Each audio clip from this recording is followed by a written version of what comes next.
back to Hurricane Dorian now. The storm made landfall in the U.S., hitting the Outer Banks of North Carolina around 9 o'clock this morning. Simone Boyce has been following Dorian's path all week long. She is live now from Emerald Island, North Carolina, without a rain jacket on. That's a big deal. But we know a tornado hit as the storm is approaching. Simone, I could see debris behind you. It sounds like it's not rain and water surge there, but tornado is the problem. Allison, the devastation here is absolutely surreal.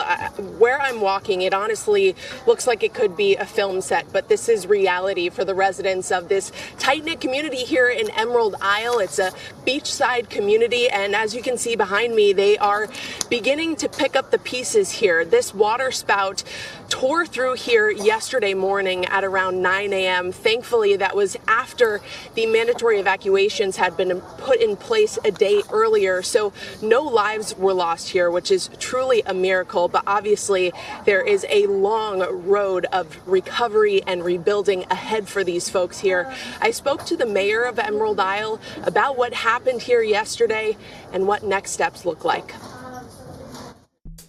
Do you have any idea of what exactly caused this devastation? This was a water spout that came from one of the feeder bands of the hurricane. It happened yesterday morning about 9 o'clock. It was one of the outer feeder bands, and when it interacted with the land, it caused a water spout.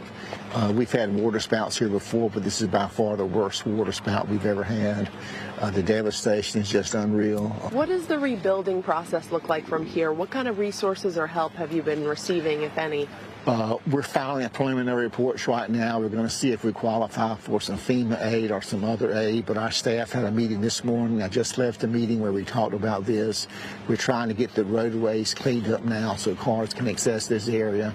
We're opening the bridge back up at 12 o'clock today, and we're eliminating the curfew. So we're really trying to reach out and bring people back to our beach and let the residents come back in and check out their property. Any idea where these folks are going to live in the meantime? I have not heard yet, but I know we're working on that too. But as of right now, I can't say definitely where they'll be living. Allison, just to show you the extent of the damage here, I mean, this is pretty unbelievable to try to wrap your head around. This is a mobile home that is literally completely upside down. I'm stepping on glass. I don't know if you can hear that. The sink is suspended from the ceiling, and this is pretty common here in Emerald Isle. There are RVs that have really just been thrashed around like rag dolls, some scraped just to the floor. I met a survivor today who actually lived through this waterspout as it was tearing through this community. It's just unreal here. Simone, it really is unbelievable. I mean, it just looks like some of those homes were blown right open. You've been using this word waterspout a lot. I don't know if all of our viewers know what that is. Can you explain it and why those happen during a hurricane? Because I think a lot of us were thinking yesterday when we first started talking about this, wow, tornadoes, we didn't expect to hear that. Well, I first became more accustomed to the term waterspout yesterday when I received an emergency alert saying that one was potentially forming off the coast of where we were staying in Myrtle Beach. And I'm no expert on this. You probably want to check with Al Roker. But from what I understand, a waterspout is a tornado that forms over water and gathers its energy from the water. And the conditions in a hurricane like Hurricane Dorian are prime for those waterspouts, Allison. Simone, we know this area has dealt with hurricanes before, if not tornadoes. I mean, just looking at the mess behind you, how do people even think about rebuilding after all this? It just seems like it's going to go on for so long.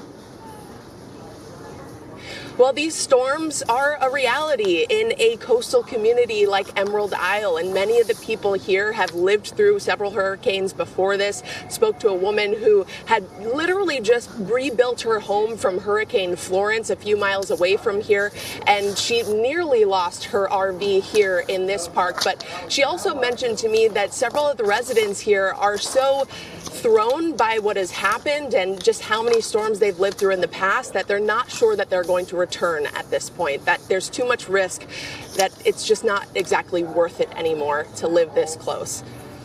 Oh, Simone, I can understand how they feel looking at that. You can't imagine that people want to go through that again. Thanks so much for your reporting. We appreciate it.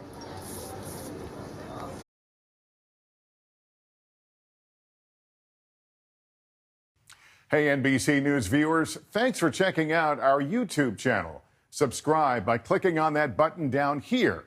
And click on any of the videos over here to watch the latest interviews, show highlights, and digital exclusives. Thanks for watching.